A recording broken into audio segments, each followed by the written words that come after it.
How has COVID-19 impacted your business? I mean, how hasn't it impacted our business really? It's made us completely change on what our product is and what experience we offer.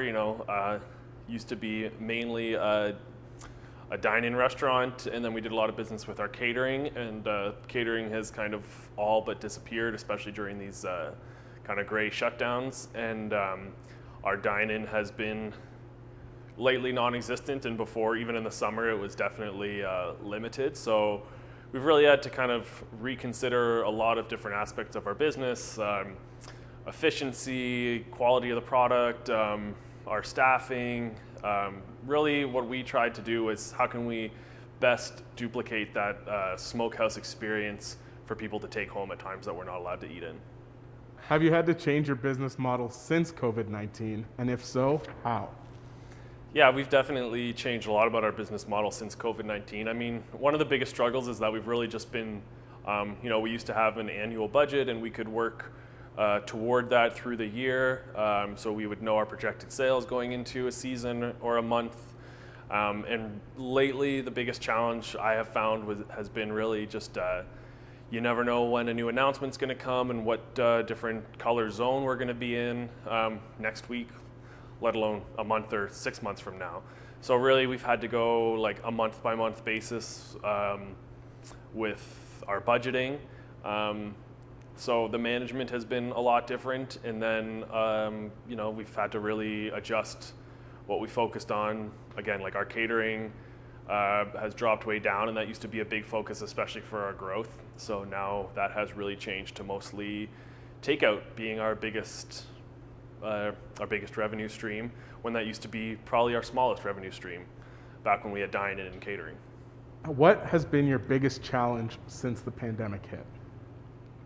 Our biggest challenge since the pandemic hit has probably been just having to change all of our processes for how we do things, how we execute a lunch and a dinner service, switching over to primarily takeout restaurant as opposed to a dine-in restaurant, and doing that really quickly because everything last March just shut down without a whole lot of notice, obviously.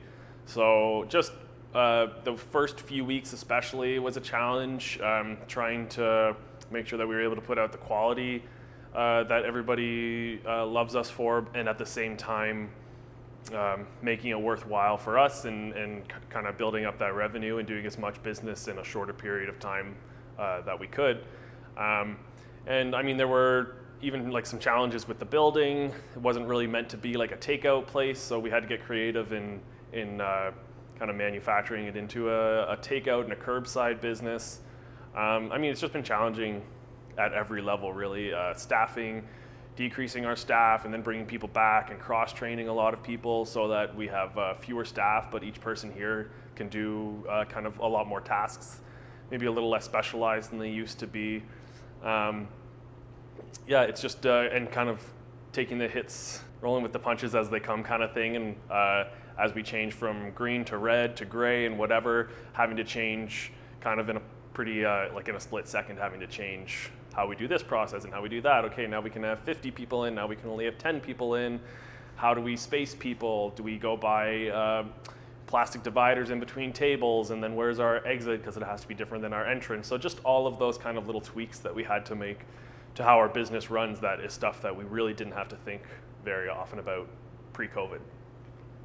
How has our We Are All in This Together program helped you, if at all? Yeah, it's helped us huge. I think we've done it twice now, and I believe most recently, the second time we did it, we set the record, at the time at least, for the most lunches that were executed. So, it was many hundreds, I forget exactly how many it was. But I mean, for us and to any restaurants that have been included in that program, I think it's just extremely helpful to get a big influx, of revenue.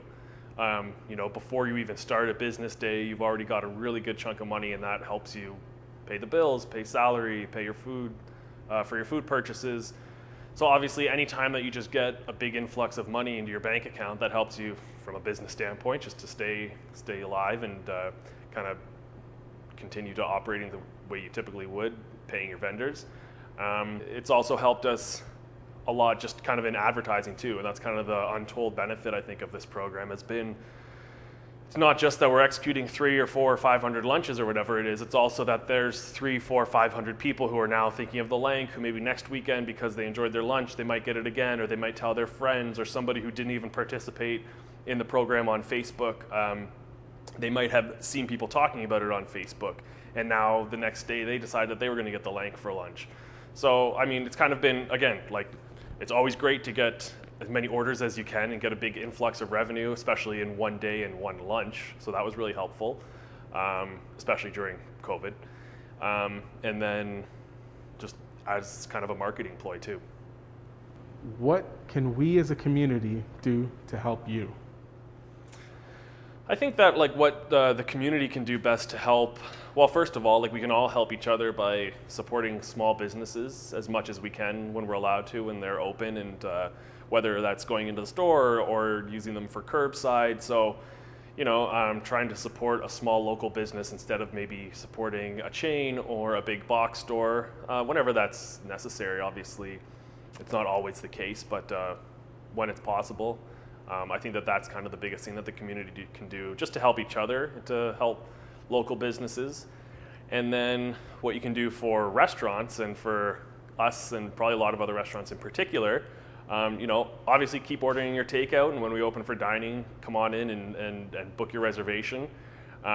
Be kind to the staff, because we're all kind of learning something new, and we're all rolling with the punches just as much as anybody else is. So, you know, be kind, be courteous, wear your mask, sanitize your hands, all those kinds of things. And then if you really want to get picky with it, I think the biggest thing that people can do to help us is give us your business on a Tuesday afternoon, or give us your business on a Wednesday evening.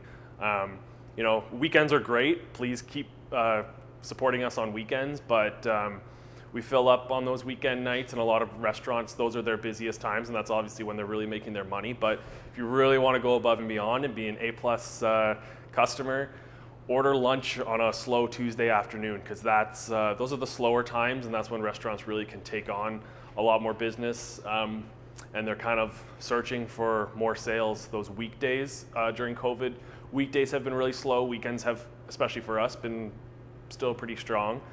But you know, again, if you want to go that extra mile, place an order at 3 p.m. on a Tuesday, because nobody else is doing that.